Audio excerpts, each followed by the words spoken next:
wherever I am, whatever I'm doing, I'm always like, you know, if I see like an ad on TV, I'm like, oh, that's really cool what they did there.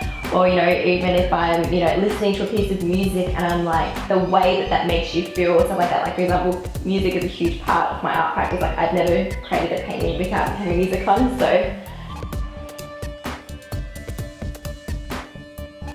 Particularly with technology, I feel like, you know, movies and musicians and acting, and music has just raced miles ahead. I feel like the visual arts has sort of been left behind a bit with galleries and museums and stuff like that which hold artwork. I feel like artwork shouldn't be kept inside rooms, you know, with movies and music. It's so accessible, like it's on the radio, or you buy their CD, or it's on the TV, or you hire that movie out. And I feel like with the visual arts it's not as accessible, and I feel like you sort of have to make an effort consciously to go see something or to do something. With my own art practice, I can sort of bridge that gap with kind of making it more accessible and more in our everyday lives and part of everything that we sort of do. I sort of want it to be something that's so engulfed in our day-to-day lives, we don't even really have to leave our homes or our TVs or stuff like that to see it. There needs to be also a bridge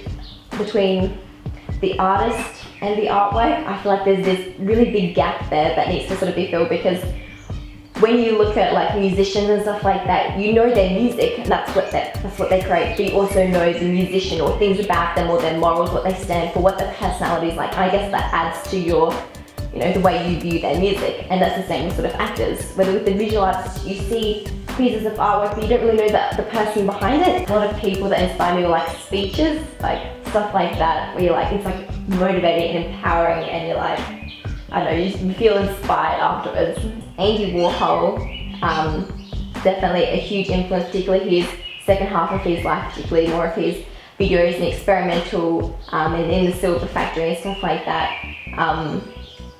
That really inspires me, particularly in the direction that I want to head with my artwork. Yeah, Kate Moss, I got introduced to her by a friend. We had to do some life drawing homework, and so I started kind of Googling images and stuff like that, and a lot of her earlier works before she started to model like major brands, of when she's quite young as well, and they're often like black and white photographs, and she's just content. I'm very interested in seeing the female body as this is my function, there's nothing wrong with my body. And I guess particularly the generation that I live in, it's particularly with the celebrity world and everything, it's very much sex sells. I think that the naked body is absolutely beautiful, and I think there's nothing wrong with it. But I think these days it's often considered like pornography, or it's sexualized and objectified. I think that's sad, because in the past it's often been something that's had to be covered, you know, long dresses and stuff like that. And I guess we've kind of gone from one extreme to the other. I guess I'm trying to find a bit of a middle ground, bounce back to the middle a bit.